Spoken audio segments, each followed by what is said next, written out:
Juízes, capítulo de número 6.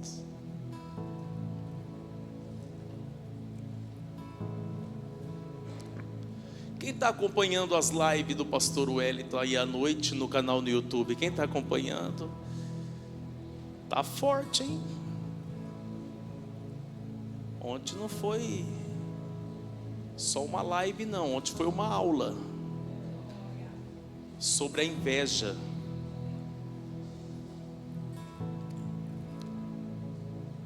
Foi uma ministração de 1 hora.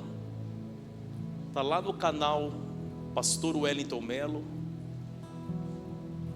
Como se blindar contra a inveja? Muitas das vezes nós oramos a Deus pedindo para o Senhor nos livrar da inveja, nos livrar dos invejosos, nos livrar daqueles que nos desejam mal. Só que nós devemos também blindar os nossos corações, para que o nosso coração não seja contaminado pela inveja. Todos nós estamos sujeitos a esse sentimento maligno. Se você algum dia sentiu o seu coração doer em ver a alegria do outro, se você sentiu o teu coração doer por ver a prosperidade do outro, raiz de inveja. E Salomão disse que a inveja apodrece até os ossos. A inveja causa muitos danos físicos, emocionais e espirituais. Obrigado, filho. Então, se você quer aprender um pouco mais sobre a inveja, é só ir lá no canal Pastor Wellington Melo, e você vai aprender muito. Amém? Quem já é inscrito no canal do pastor aí? Quem já é? Quem ainda não é inscrito no canal do pastor Wellington, levanta a mão aí. Senhor, perdoa eles, porque eles não sabem o que fazem. Senhor, perdoa. Nós já alcançamos a marca de 97 mil inscritos. Está faltando só mais 3 mil para atingir 100 mil. Aleluia. Juízes capítulo 6.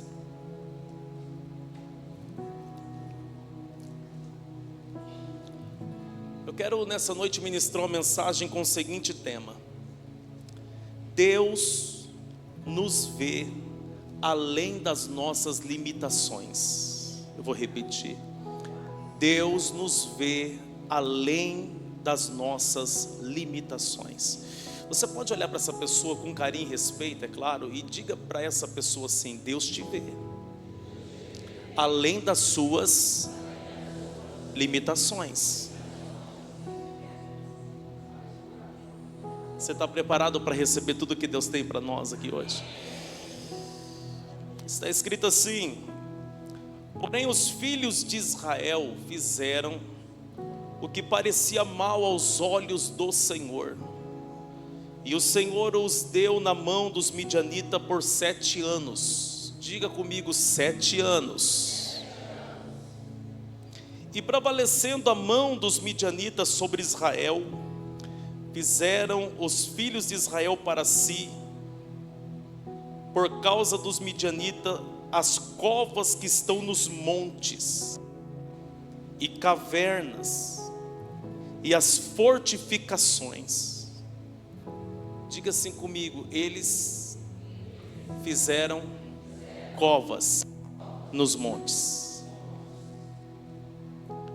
Porque sucedia que, semeando Israel, subiam os midianitas e os amalequitas e também os do oriente contra eles, e punham-se contra eles em campo e destruíam a novidade da terra, o produto da terra, o fruto da terra, até chegarem a Gaza.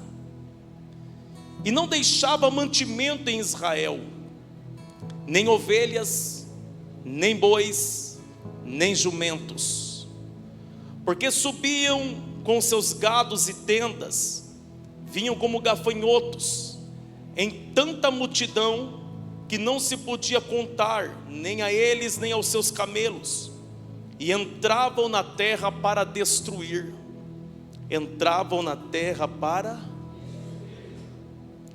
Assim Israel empobreceu muito pela presença dos midianitas. Então os filhos de Israel clamaram ao Senhor. Eu quero que vocês projetem agora, filhos, esse verso, esse versículo na NVI, por gentileza. Por causa de Midian ou midianitas, Israel empobreceu tanto que os israelitas clamaram por socorro. Diga comigo, eles clamaram por socorro.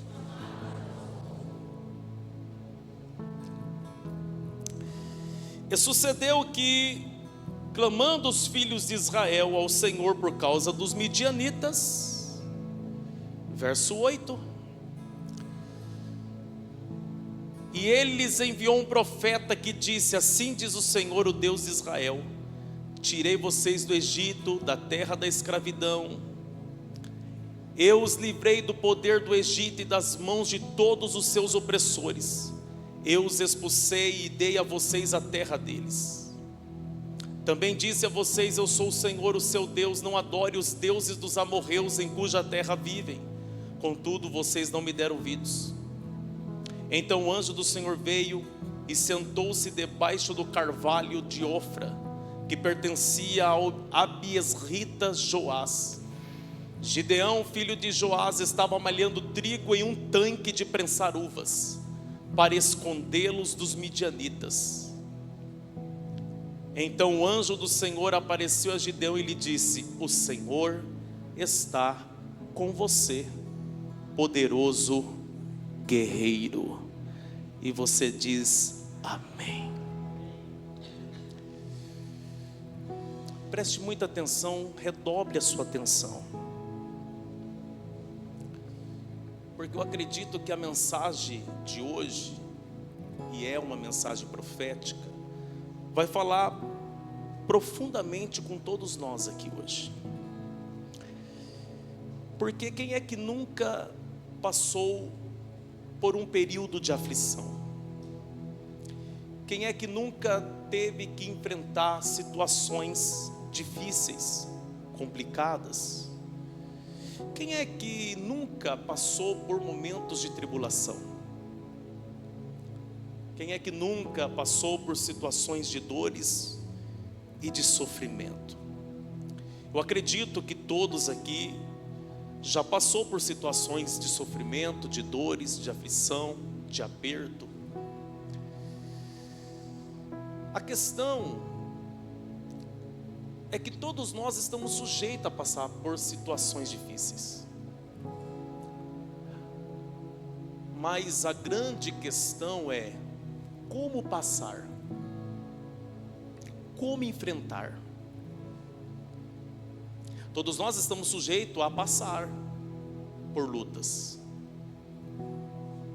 Mas a pergunta é: como passar? Como ter que enfrentar uma situação que eu não tenho controle? Porque existem situações de sofrimento, de aflições, que nós não temos o controle. Nós não sabemos como agir. Israel passou por uma situação de dor, de sofrimento, de opressão durante um período de 7 anos. Diga comigo assim: 7 anos. 7 anos não é 7 dias. Uma coisa é você saber que você vai passar por aquela situação durante uma semana. Mas e quando você não sabe quando vai terminar aquele momento de dor? E quando você não sabe quando vai terminar aquele período de aflição? Uma coisa é você saber quando termina. Outra coisa é quando você não sabe quando vai terminar. Mas nós precisamos entender que Israel, a nação escolhida, o povo escolhido, eles na verdade estão passando por uma situação que eles mesmos provocou. Por quê? Porque no capítulo 6, versículo 1, o versículo 1 diz: os filhos de Israel fizeram o que parecia mal aos olhos do Senhor. Então, na verdade, o Senhor permitiu o inimigo invadir a terra. O Senhor, Ele permitiu que os inimigos roubassem, destruíssem o que era da nação de Israel. Foi um período muito difícil, até porque não era qualquer inimigo. Eles eram chamados de midianitas. Na verdade, os dois povos mais fortes que havia naquela região eram os midianitas e os amalequitas, os filhos de Midian e os filhos de Amaleque. Eles eram terríveis, cruéis, sanguinários. Eles não tinham misericórdia. Eles eram um povo sem misericórdia. O pior inimigo é aquele que não tem misericórdia. Por quê? Porque o choro de quem está sendo oprimido não comove ele. O grito de quem está sofrendo não comove ele. Quanto mais você está sofrendo, mais ele te oprime. Por quê? Porque o prazer de quem não tem misericórdia é ver o sofrimento, é ver a dor. Então esses povos, eles não tinham misericórdia. Eles matavam, roubavam e destruía. Diga comigo: matava, roubava e destruía. Eles eram verdadeiros filhos de Satanás. Por quê? Porque a Bíblia lá no Evangelho de João diz que Satanás veio para roubar, matar e destruir. Então, na verdade, os midianitas e os amalequitas, eles estavam a serviço do mal. Por mais que Deus tenha permitido. Você tem que entender que Deus não perdeu o controle só porque você está passando por um período de dor. Deus não perdeu o controle só porque nós estamos passando por uma situação de aflição. Deus não perdeu o controle. Não, Deus não perdeu o controle. Ele está no controle de tudo. Por quê? Porque o mesmo Deus que permite a aflição é o mesmo Deus que traz o livramento. O mesmo Deus que permite a dor é o Deus que tem o poder de curar todas as dores. Aleluia, é o mesmo Deus. Então, o povo de Israel, eles estavam em uma situação de vulnerabilidade. Por quê? Porque esses inimigos eram mais fortes do que eles. Só que tem uma questão aqui. Era o tempo em que os inimigos subiam contra Israel. Havia um tempo, pastor? Havia. Pergunta: qual era o tempo? Não, só quem está interessado na mensagem. Pergunta: qual era o tempo? Era sempre no período das colheitas. Eles não apareciam quando o povo de Israel estava abrindo buraco no chão e lançando semente, plantando. Não. Eles não apareciam quando os israelitas estavam, se esforçando, trabalhando. Não. Eles apareciam no momento em que os israelitas tinham que colher o fruto. Então era no período das colheitas que eles apareciam. E a Bíblia diz que eles vinham em bandos. eles saqueavam tudo, eles roubavam tudo, e eles iam deixando um rastro de destruição. Eles fizeram isso no primeiro ano, segundo ano, terceiro ano, quarto ano, quinto ano, sexto ano, sétimo. Diga comigo, sétimo. A Bíblia diz que Israel empobreceu. Israel ficou pobre. Eles roubaram, saquearam até Israel ficar pobre. Até os israelitas não ter mais nada. Acabou o suprimento. Já não tinha mais comida. Só que o que me chama a atenção é que no original essa palavra empobreceu, na verdade é enfraqueceu. O povo de Israel enfraqueceu. O povo de Israel perdeu as suas forças.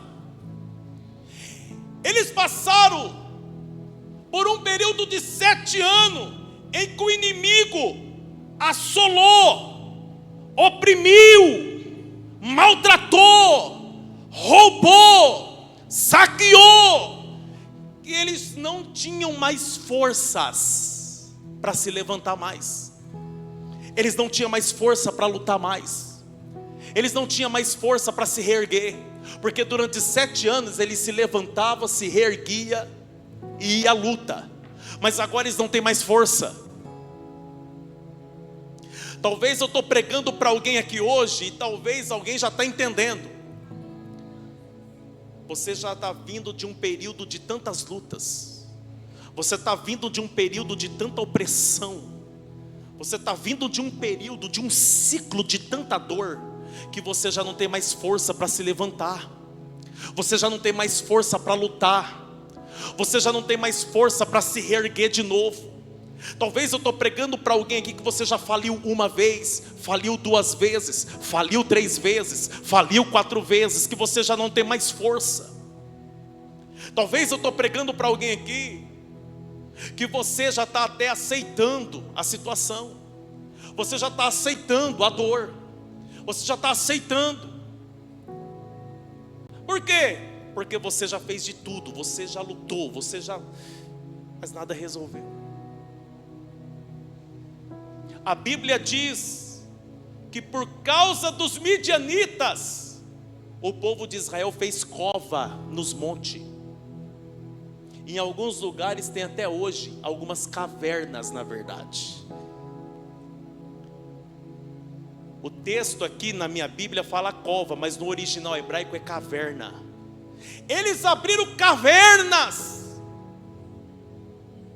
Eles entraram dentro das cavernas, eles foram morar nas cavernas. Eles abriram cavernas para poder guardar comida. Olha que situação humilhante, ao ponto de ter que abrir caverna nas montanhas. Mas era um meio de sobrevivência. Eles não queriam morrer na mão do inimigo, mas também não queriam ver os filhos morrendo de fome. Então a caverna era um meio de sobrevivência. Diga comigo, um meio de sobrevivência. Talvez eu estou pregando para alguém que você já está criando meios de sobrevivência. Pastor, o que é criar meios de sobrevivência? É você ter cursado uma faculdade de direito, ter passado por todo o processo, mas hoje você não consegue serviço na área. É você que cursou algo específico que era o teu sonho, mas as portas não se abrem nessa área. Mas você não vai ficar esperando, Por quê? Porque tem conta para pagar, tem os filhos para se alimentar. Então você vai criando meios de sobrevivência.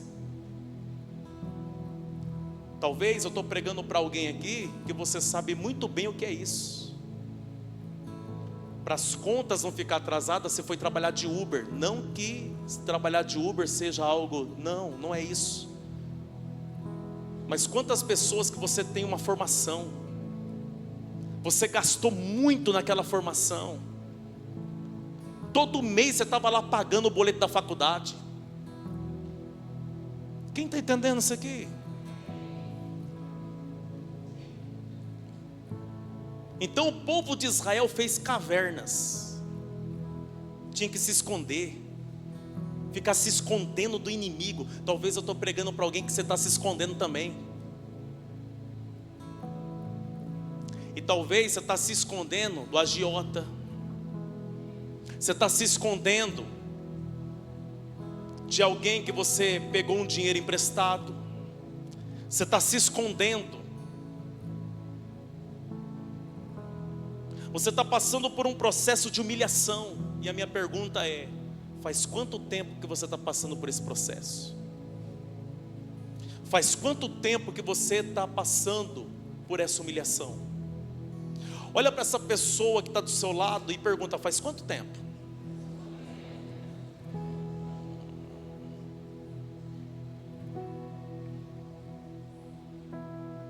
Posso continuar? Então presta atenção. Eles ficaram tão fracos, tão pobres,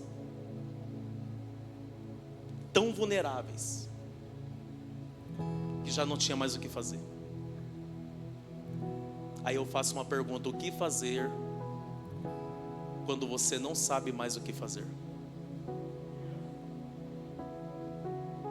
O que fazer? Olha com carinho e respeito para essa pessoa. Fala: o que fazer quando você não sabe o que fazer?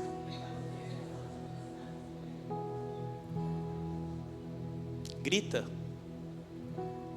chora, se desespera, liga para a mãe, liga para o pai, faz o quê?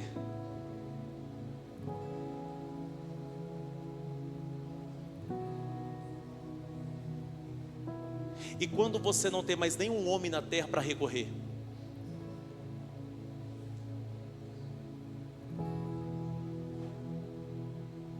E quando as suas influências já não resolvem mais? E quando as conexões que você fez já não vai trazer mais solução? O que fazer? Aqui nós aprendemos a primeira lição. Quando eles se enfraqueceram, empobreceram, a Bíblia diz: os filhos de Israel clamaram ao Senhor. Quando você não sabe mais o que fazer, o céu te convida a clamar. Quando você já não sabe mais, não sabe como agir, quando você olha para todos os lados e não vê uma saída, o céu te convida a clamar. Clame, clame, clame. O salmista escreveu no livro de Salmos: clamou este aflito ao Senhor, e o Senhor do seu santo templo o ouviu e o livrou de todas as suas tribulações. O Senhor, Ele está pronto para te ouvir. O Senhor, Ele está pronto, Ele está pronto. Se você clamar agora, Ele vai te escutar. O Senhor está pronto para ouvir o seu clamor, a sua oração. O Senhor, Ele está pronto para te ouvir. Oh, aleluia. Se eu fosse você, eu só tocava na pessoa e falava assim: então clame hoje. Clame hoje. Deus está pronto para te ouvir. Deus está pronto para te atender. Clame, oh aleluia. Essa é a noite que Deus está nos convidando a clamar. Essa é a noite que Deus está nos convidando.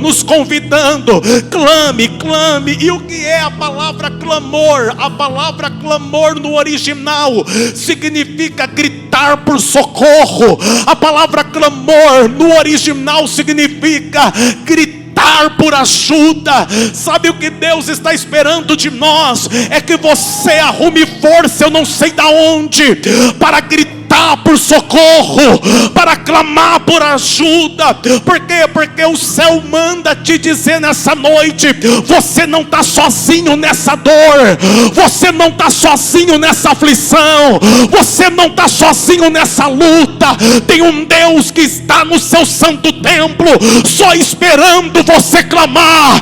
Tem um Deus que está no seu santo templo, só esperando você levantar a tua voz. Deus só está esperando você. Oh, aleluia. Por quê, pastor? Porque talvez no período em que as coisas estavam indo tudo bem, talvez no período em que as coisas estavam dando tudo certo, talvez no período que não tinha inimigo para te afrontar, talvez no período que não tinha inimigo para te oprimir, quando estava tudo bem, você não levantava de madrugada para orar, você já não colocava mais o seu joelho no chão para clamar, talvez você já não orava mais e nem agradecia a Deus na hora de levantar da cama, você também não agradecia a Deus na hora de comer o pão, talvez você já não agradecia mais a Deus, na hora de dormir. Por quê, pastor? Por quê? Porque nós temos que aprender a ser gratos a Deus, nós temos que aprender a ter um sentimento de gratidão a Deus. É agradecer a Deus quando levanta, é agradecer a Deus quando tem pão na mesa, é agradecer a Deus quando vai dormir. Por quê? Porque Ele te deu saúde, Ele te deu força, te deu livramento. Quantos livramentos Deus já te deu? Quantos livramentos de morte Deus já te livrou? Tem livramentos que os teus olhos viram, mas tem livramento que os teus olhos nem viram. Deus te poupou, Deus te livrou, Deus te guardou. Mas aí nós vamos chegando a um tempo em que nós não agradecemos mais a Deus, nós vamos chegando em um tempo que nós não clamamos mais, nós vamos deixando Deus de lado. Foi isso que Israel fez. Israel deixou Deus de lado, Israel começou a adorar Baal, começou a adorar Azera. Baal esqueceu do Altíssimo. É por isso que Deus permitiu o inimigo oprimir. Para quê, pastor? Para Israel lembrar que o único Deus é o Jeová, é Yahvé. O único Deus ainda é Hashem, o Criador do universo, Melech Haolam, aquele que criou o cosmo, aquele que criou a terra, aquele que criou o universo. Você nem sabe quantos batimentos cardíacos você teve até agora, você não sabe nem quantas ml de sangue correu nas suas veias até agora, mas o eterno que te criou sabe. Ele sabe, Ele te conhece. A Bíblia diz que Ele sabe quantos fios de cabelo tem na minha cabeça, Ele conhece todas as coisas. Mas você se esqueceu de Deus, você se afastou de Deus, você se afastou da casa de Deus. É por isso que o midianita te oprime, é por isso que o amalequita te persegue. Mas hoje Deus está te convidando: volte a orar, meu filho, volte a clamar de novo. Você tem um Deus no céu, e o mais maravilhoso, Max, é que esse Deus não esquece da gente. O mais maravilhoso é que por mais oprimido que seja, Ele não te esqueceu, Ele não te abandonou. Filha, o céu está dizendo: eu não te esqueci, eu não te abandonei. Alá, oh glória, oh maravilha. Já toca nessa pessoa e fala: Deus não te esqueceu, Deus não te abandonou.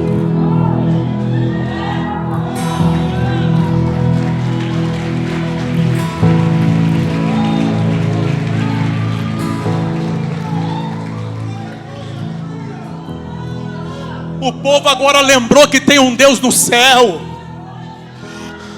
A opressão fez o povo lembrar que existe um único Deus.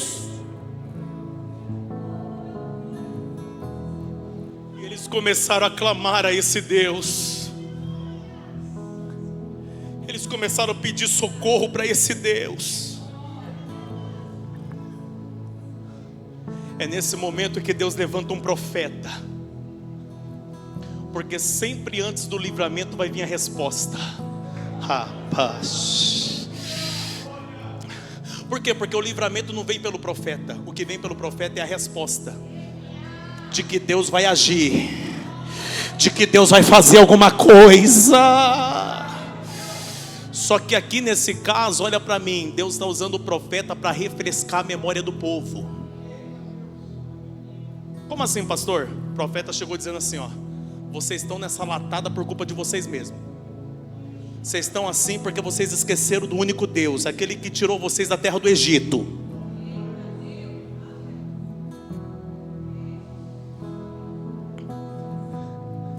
Levantar um profeta na congregação para entregar uma palavra de vitória é maravilhoso. Levantar um profeta no meio da congregação para te entregar uma palavra, nossa, é emocionante demais. Quem é que não quer ouvir uma palavra?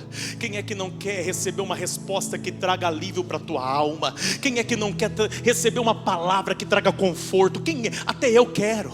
Eu estou aqui nesse altar e eu estou louco para Deus levantar um profeta aí hoje, apontar o dedo para mim, dizer assim diz o Senhor, eu vou sapatear aqui. Você não tem noção do que eu vou fazer. Eu sou do profético, eu amo os dons. Você tem que entender isso aqui. Você está numa igreja que ama os dons proféticos. Quem está entendendo isso aqui? Mas e quando Deus levanta um profeta para refrescar a tua memória e lembrar você de onde você caiu? E quando Deus levanta um profeta para lembrar você de onde você tropeçou? Porque você precisa entender que Deus só refresca a nossa memória quando nós estamos com dificuldade para se arrepender. Porque Deus não precisa ficar refrescando a memória do arrependido, porque do arrependido nem o diabo tem autoridade mais sobre a vida dele, porque Romanos está escrito que nenhuma condenação há para aqueles que estão em Cristo Jesus nosso Senhor. Mas tem pessoas que é necessário Deus levantar e refrescar a memória dele. Você está aí reclamando, falando que eu te esqueci, mas você lembra que foi você que me abandonou?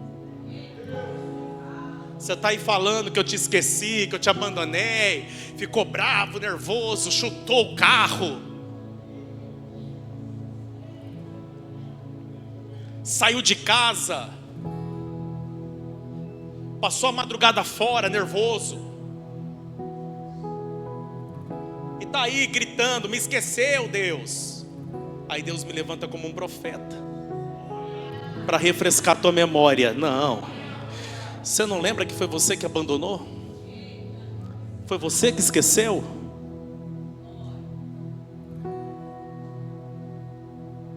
Já percebeu que nós temos uma rapidez de cobrar, mas nós temos dificuldade de lembrar alguns vacilos? Então presta atenção. O povo estava arrependido. O povo se arrependeu. Então Deus agora vai agir. Porque a Bíblia diz que um coração contrito e quebrantado o Senhor não rejeitará. Se tiver um coração contrito, quebrantado aí hoje, Deus não vai rejeitar, não vai rejeitar, aleluia. Como que Deus vai agir? Agora eu começo a pregar. Eu saio do contexto histórico para pregar agora. Quem está preparado? Alguém deve estar assim, né? Se ele vai pregar agora, que hora que acaba esse culto?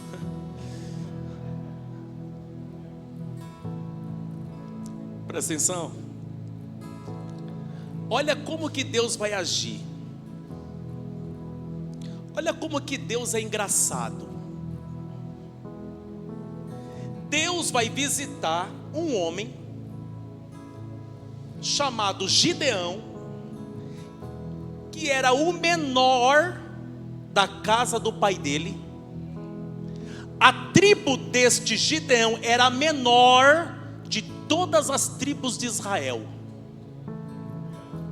Ou seja, eu estou falando de fim de fila. Não, eu estou falando do fim da fila. Eu estou falando de alguém que estava no fim da fila.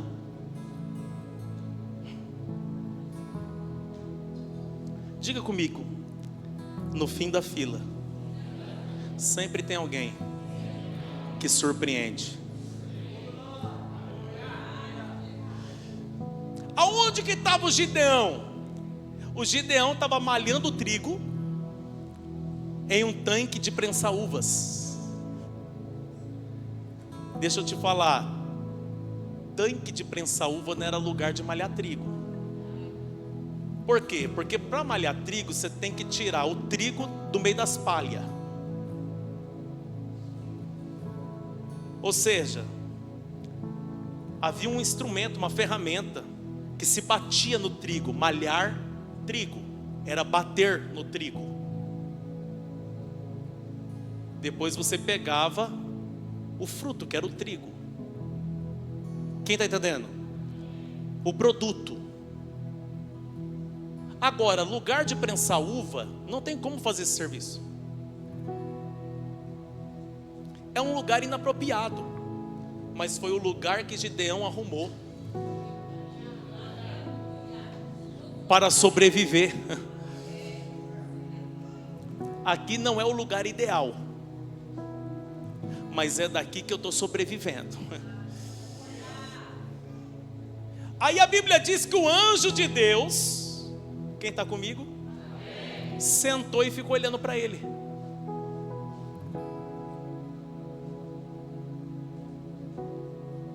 Deus foi no fim da fila, aonde alguém estava fazendo um serviço num lugar improvável. Oh, aleluia.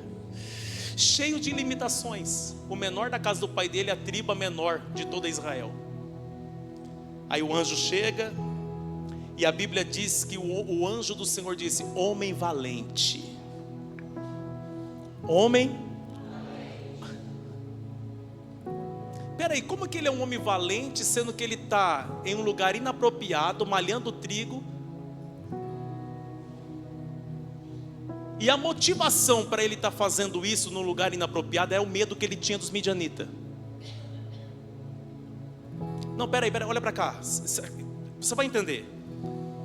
Ele estava malhando trigo no lugar porque ele estava com medo dos inimigos. Diga comigo, ele estava com medo.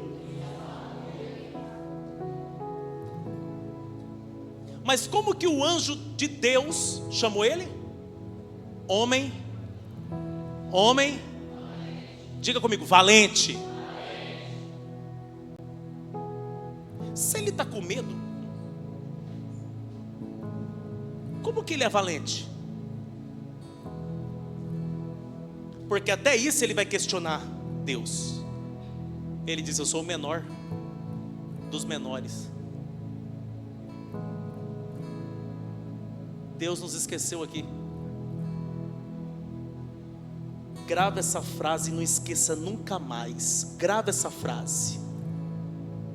Se quiser anotar, anota. Porque essa frase vai mudar a tua vida esse ano. Grava essa frase. Eu estou com o meu esboço aberto aqui. Grava essa frase. Deus te chama pelo que você será, não pelo que você é. Não, só esse lado aqui, entendeu? Pera aí. Deus te chama pelo que você vai se tornar. Deus te chama pelo que você será e não pelo que você é. Oh, aleluia. Porque talvez agora, no presente, a realidade é uma realidade de medo, mas Deus não está olhando para você no presente. Deus já está enxergando o teu futuro. Deus já está te vendo lá na frente. Oh, aleluia. Você precisa entender que Deus nos vê além das nossas limitações.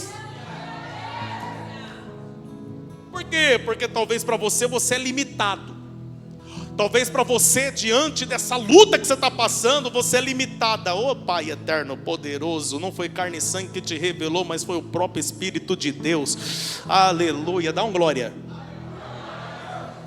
Então presta atenção.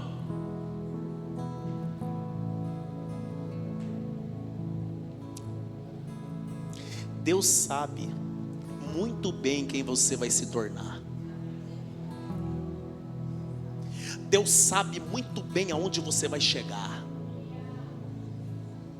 É que eu e você não conseguimos enxergar como Deus enxerga. Porque quando eu olho para a realidade do meu presente, dependendo da aflição que eu estou passando, eu grito, eu me desespero, eu choro. Mas Deus está lá no céu olhando e falando: você está chorando agora porque você não está enxergando o que eu estou enxergando. Você está desesperado agora porque você não está vendo o que eu estou vendo. Oh, aleluia. Por quê? Porque vai chegar um tempo que este choro vai ser testemunho. Vai chegar um tempo que esse medo vai ser testemunho. Vai chegar um tempo que essa dor vai ser testemunho. Essa crise conjugal, essa crise no casamento, vai chegar um tempo que vai ser só testemunha. Essa luta que você está passando, essa dor que você está enfrentando por conta de um diagnóstico, que hoje você só consegue ouvir a voz do médico falando que é difícil, complicado. Tratamento difícil. Talvez você só consegue escutar a voz do doutor, do médico.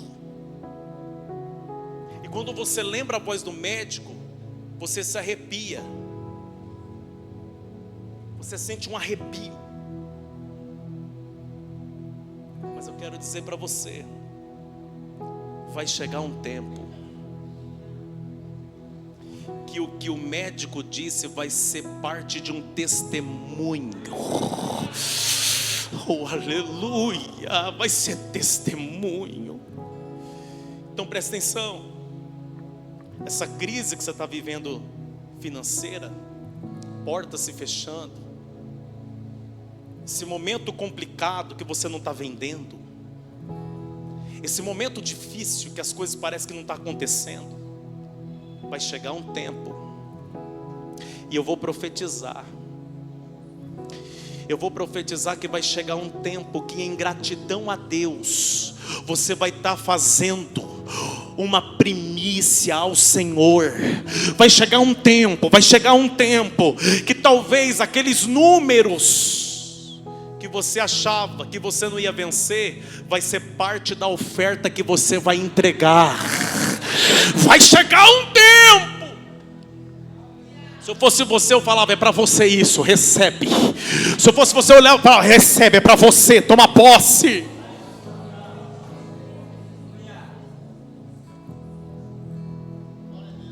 Então presta atenção.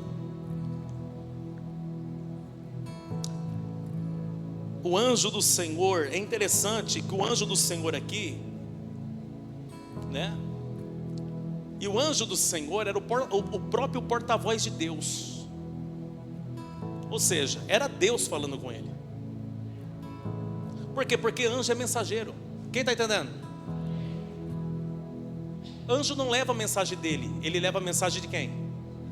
Se é a mensagem de Deus, é Deus que está chamando ele de valente. Quem está entendendo isso aqui? Então presta atenção. Sabe o que é interessante? É que o Gideão, ele questionou: se o Senhor é conosco, por que nós estamos passando por essa crise? Se o Senhor é conosco, por que o Senhor permitiu esse momento difícil? O interessante é que Deus não se ofende. Deus não se ofendeu com o questionamento de Gideão. Não. Por quê? Porque Deus não se ofende com as nossas perguntas difíceis, mas Ele nos convida a confiar nele. É como o rabino que esteve aqui no aniversário da igreja, o Akiva, ele disse: Deus não leva em consideração as bobagens que a gente fala. Imagina se Deus levasse em consideração as bobagens que eu e você fala. Então presta atenção. Deus não se ofendeu. Deus sabia que ele estava vivendo uma guerra dentro dele. Por quê? Porque as maiores guerras não acontecem no campo externo. As maiores guerras, os maiores conflitos acontecem no campo interno. Talvez eu estou pregando para alguém aqui que você está passando uma guerra interna, um conflito interno. É por isso que você está tão silencioso. É por isso que ultimamente você está mais quieto. Porque na verdade você já não quer mais nem falar das suas crises. Você não quer nem falar mais dos seus problemas. Por quê, pastor? Porque você já percebeu que quando você fica falando dos problemas, eles parecem que aumenta. Quando você fica falando das crises, parece que elas se intensificam. Quem já percebeu isso daí? Então presta atenção. A fé não ignora os problemas que enfrentamos. Não. Diga comigo, a fé não ignora os problemas. Warren disse: a fé não ignora os problemas, mas os enfrenta com a certeza de que Deus está no controle. Aleluia. Diga comigo assim: tem um Deus que está no controle. Diante do questionamento de Gideão, a resposta de Deus foi: vai nessa tua força. Deus estava enxergando força em um homem que se sentia fraco. Ah, não, gente, não vou repetir. Deus enxergava força em um homem que estava se sentindo fraco. É aí que nós entendemos o que Paulo escreveu: quando eu estou fraco, é aí que eu estou forte. Aleluia. Sabe por quê? Porque talvez essa fraqueza que você está passando foi o que te trouxe aqui hoje. Talvez essa crise que você está enfrentando foi o que fez você hoje se arrumar, fez você hoje dar um jeito na sua agenda, fez você vir aqui. Você estava sem carro, você chamou o Uber, você deu um jeito, mas você veio. Por quê? Porque dentro de você algo estava dizendo: você precisa ir hoje. Algo estava gritando dentro do teu coração: você precisa ir lá hoje. Você precisa levar aquele homem lá hoje. Você precisa fazer alguma coisa. E na verdade essa voz não é algo da tua mente, não. Era o próprio Espírito Santo dentro de você dizendo: vai, vai, você precisa ir. Aleluia. Você pode dizer amém, você pode dizer amém. Então presta atenção.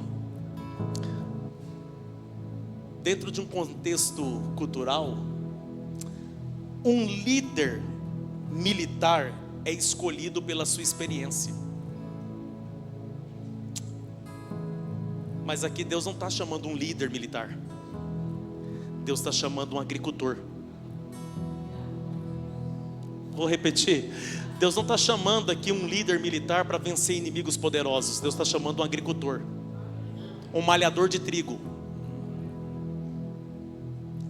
Talvez o seu campo de visão, as suas expectativas está só naquele algo pequeno que você faz. Isso aqui vai explodir sua mente, presta atenção. Talvez a sua expectativa, a sua visão está em algo limitado, algo pequeno que você está fazendo e você acha que não vai sair daquilo.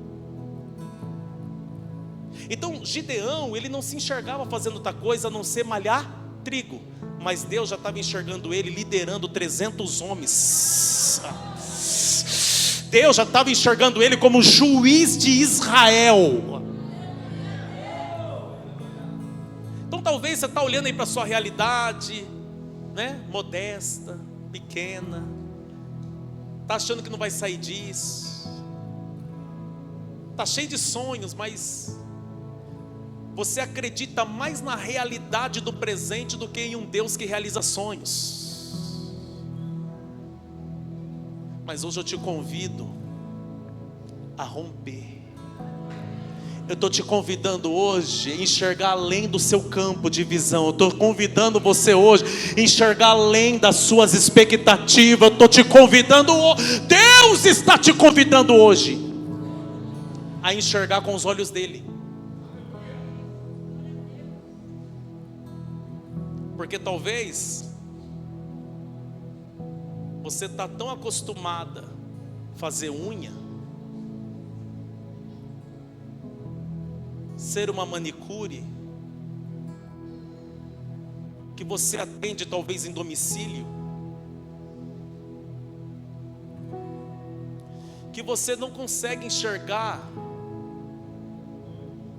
um CNPJ, não consegue enxergar um espaço em que você vai ser além de uma manicure, você vai ser uma empreendedora, uma empresária, alguém que...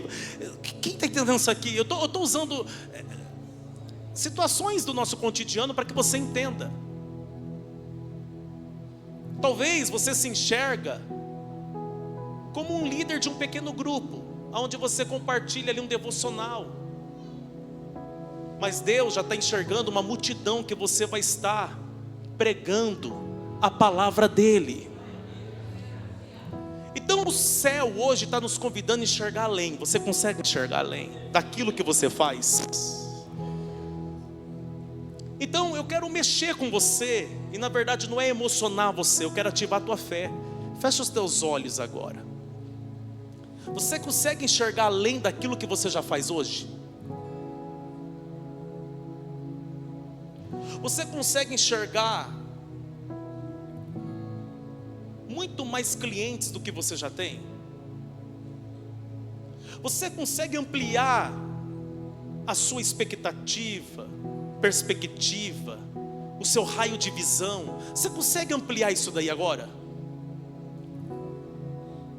Pastor, mas pastor, eu sou uma simples costureira.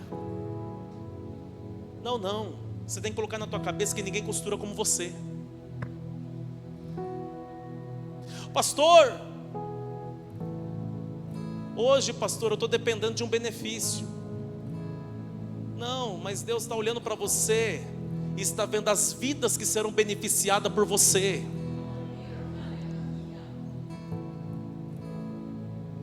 O Senhor está enxergando e usando a minha vida para você enxergar como Ele está enxergando hoje. O Gideão se via pequeno, mas Deus via ele como líder.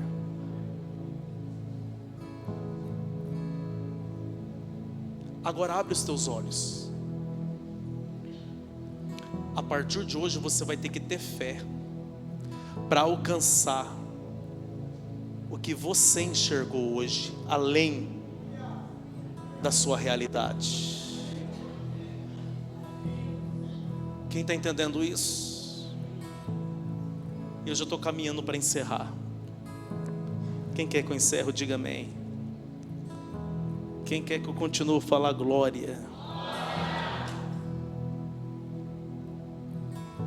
Não tem como Gideão fugir do chamado. Por quê, pastor? Porque o escolhido não escolhe. Gideão não tem como fugir não, é aquilo ali mesmo, acabou. Só que aí ele pediu sinal para Deus. Ele pediu sinal para... Ele pede sinais de confirmação. Sabe o que me chama a atenção? É a paciência de Deus com o Gideão.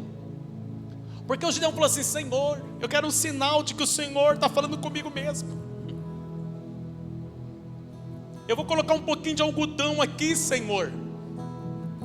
Se amanhã, pela manhã, eu vim aqui, tiver tudo molhado em volta dele por causa do orvalho, mas ele tiver seco, eu vou saber que foi o Senhor. Aí Deus falou: tá, vai lá. Ainda bem que Deus não é nós. Aí no outro dia, Deus foi lá e falou: vamos embora? Vamos liderar um grupo aí?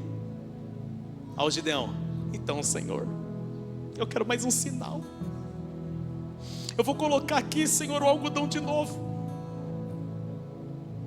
Se amanhã tiver tudo seco em volta, mas só ele tiver molhado, eu sei que foi o Senhor, eu sei que foi o Senhor. Grave isso, Deus é paciente com a nossa fé pequena. Deus é paciente com a nossa fé frágil. Por quê? Porque Deus teve paciência com Gideão. Talvez você está aqui hoje, você já pediu 1 sinal para Deus, 2 sinal para Deus, 3 sinal para Deus, 4 sinal para Deus. Você está pior que semáforo. Porque o semáforo só tem 3 sinais: vermelho, amarelo e verde. Quantos mais sinais você vai continuar pedindo para Deus? Ai, Senhor, é porque eu não quero errar.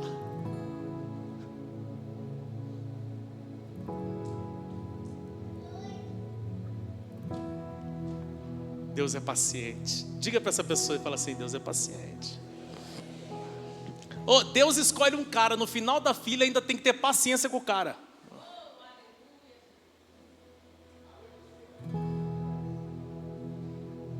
Quem está entendendo isso aqui?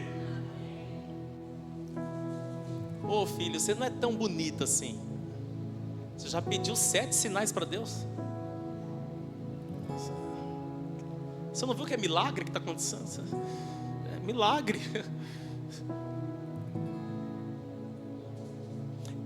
Olha para cá. O Gideão entendeu o recado.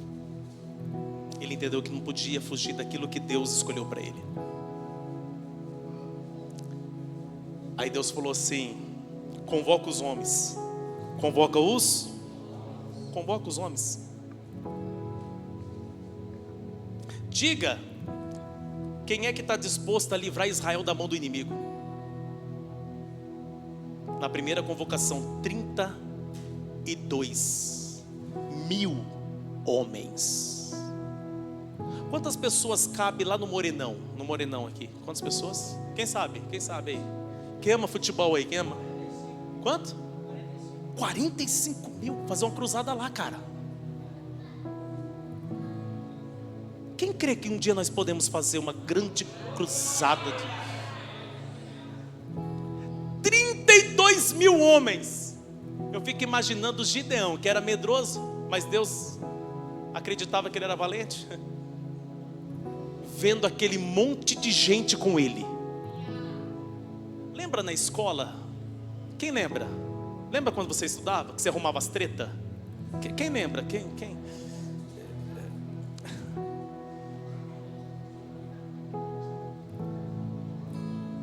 Um dia eu apanhei de mulher.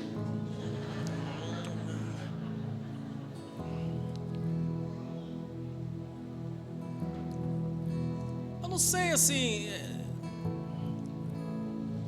né? A moçada gostava assim de mim assim um pouquinho, né?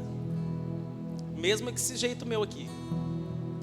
E as meninas também, né? Assim. Aí um dia tinha uma colega que arrumou uma treta com a escola. E eu tô aqui, ó, saindo com ela da escola, mas não era nada, não era namorado, não era nada, E aí saindo ali e tal, de repente, irmão, veio um bando, puxou ela por trás, eu caí, tum! Eu não sei de onde que vinha chute. E não era de homem, era de mulher. Pum, pum, pum, pum, pum. Eu e ela apanhando, eu apanhando de graça. Não tinha nada a ver com a treta. Já aconteceu com você? Já aconteceu? Já? Viu? Cuidado, viu? Com quem que você anda, que às vezes você vai arrumar umas treta que não é tua.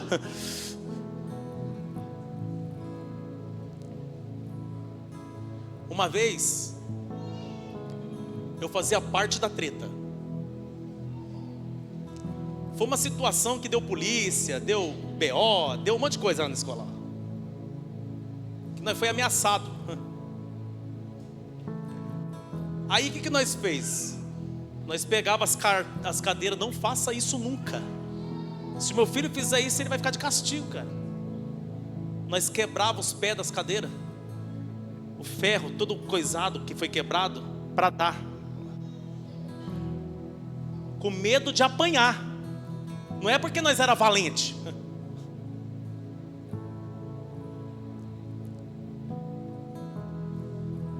Só que existia situações que sozinho, irmão, inventava até dor de barriga para a professora liberar mais cedo. Porque os inimigos falavam assim: vou te pegar lá fora. Falava para a professora que estava passando mal. E ó, mas quando tinha um grupinho junto, peito estufava, a coragem crescia dentro de... Quem já foi assim? Confessa, já foi assim. Então presta atenção. Imagina o Gideão com 32 mil. Vamos lá, Gideão, é isso mesmo, Gideão, é. Aí Deus falou assim: agora vai lá e fala assim: quem for covarde e medroso, volta para casa. Olha o Gideão: o mais medroso aqui era eu, e Deus acreditou em mim. Quem for covarde e medroso, volta para casa. 22 mil voltou para casa. Imagina você ver 22 mil pessoas indo embora da sua vida. Imagina você ver a maioria das pessoas que você acreditava saindo da tua história. Você que já foi cercado por pessoas, cercado por amigos. Só que no último ano você viu um monte de gente indo embora da sua vida. Sabe o que é interessante aqui? É que o Gideão era medroso, mas Deus acreditou nele para a batalha. Mas agora 22 mil homens Deus mandou para casa.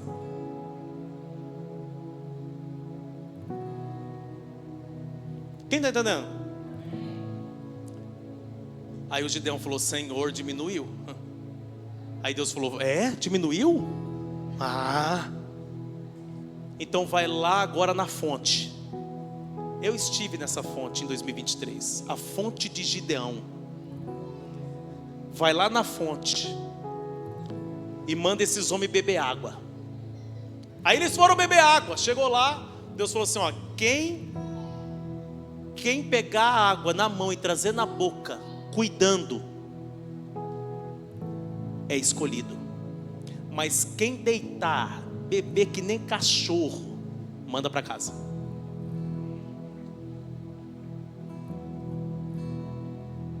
$300 ficou. Quanto? E quando Deus só quer usar o dízimo? Porque tinha 32 mil, agora tem só 300. Não era o mínimo do mínimo do dízimo. Vai ter momentos decisivos na sua vida que não é a maioria, é os verdadeiros. Vai chegar um momento na sua vida, momentos decisivos da tua história, que não é a maioria que você contava, mas vai ser aqueles que estão realmente alinhados. Vê se a pessoa que está perto de você, que veio com você, que você conhece, é claro, vê se ele está alinhado ao teu coração.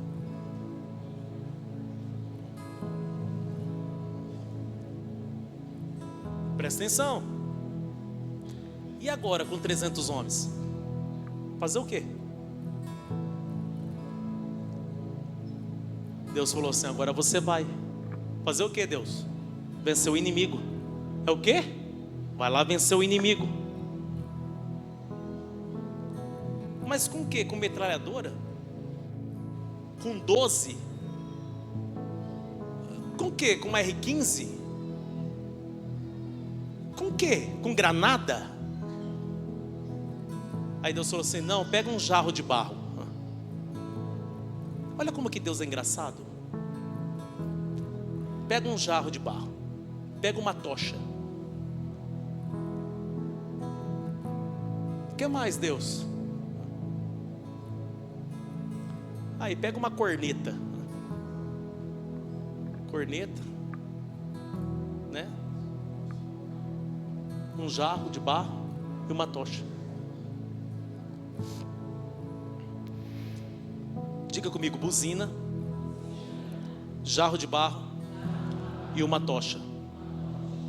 Faz sentido? Faz sentido usar isso para vencer um inimigo que está 7 anos te oprimindo? Aqui eu aprendo uma lição tão preciosa com Deus. Pergunte qual?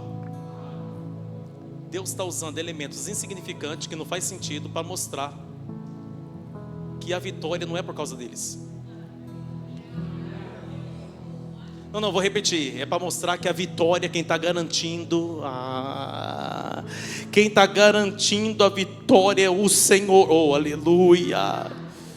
Então deixa eu te falar, deixa Deus te surpreender esses dias. Como assim, pastor? Deixa Deus te surpreender. Ele não te chamou por acidente. Ele sabe o que está fazendo. Oh, aleluia. Eu vou repetir. Deus sabe o que está fazendo. Deixa Deus te surpreender. Você tem que entender que não é por sua força, nem pelo seu poder, mas é pelo Espírito de Deus, o Deus que te chamou. Davi, quando foi lutar com Golias, o Golias disse: eu vou arrancar tua cabeça, vou dar para os pássaros, vou acabar com a tua raça. Aí o Davi falou assim: mas eu vou contra ti no nome do Senhor. Davi não disse: eu vou contra ti porque eu sou o cara, eu vou contra ti porque eu sou não, eu vou contra ti porque eu sei quem é que está me garantindo a vitória. Eu vou contra ti porque eu sei quem é que está comigo. Deixa eu falar, nunca foi sobre você, sempre foi por causa do Deus que você serve. Você acha que você se livrou de algumas situações por quê? Porque você é esperto? O Espírito Santo está me usando aqui agora. Você acha que você se livrou de algumas situações na sua vida porque você é inteligente, espertão? É porque Deus já te enxergava na casa dele. Deus já te enxergava na presença dele. Então Deus falou assim: eu tenho um negócio com esse cara, eu tenho um negócio com essa mulher, eu tenho um negócio com esse homem. Então por causa disso, por causa da promessa que eu tenho na vida dele, eu vou livrar ele da morte, eu vou salvar ele do acidente, eu vou livrar ele da mão do inimigo. Nunca foi por causa de você, sempre foi por causa do Deus que permitiu você nascer.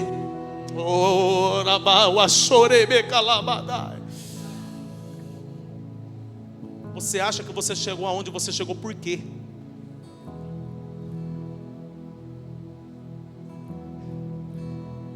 Então presta atenção. Usou coisas insignificantes. Aí ele chegou lá com um jarro. Olha para cá. Aí se tivesse um vaso aqui. Olha para cá. Chegou lá com um jarro, uma tocha e uma buzina. E agora, Deus, fazer o quê? Aí Deus falou assim: cerca o arraial do inimigo. Cercaram. E agora, Deus? Agora vocês pegam esse jarro de barro e taca com toda a sua força no chão. E depois, Deus? Depois vocês erguem a tocha para cima e toca a buzina. E aí, Deus? E aí o resto você deixa comigo. Olha que parceria. Oh, glória. Não, você tem que entender que você vai sair daqui com uma parceria com o céu. Você tem que entender que você vai sair daqui com uma parceria com Deus, com Deus. Tem gente que não vai entender nada. Tem gente que vai ficar não vai entender nada. Olha para essa pessoa e fala assim: o teu inimigo vai ficar confuso.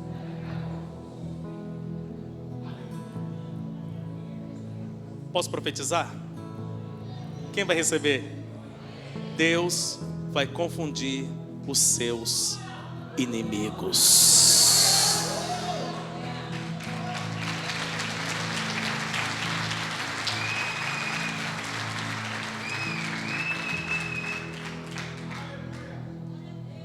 Quem está entendendo?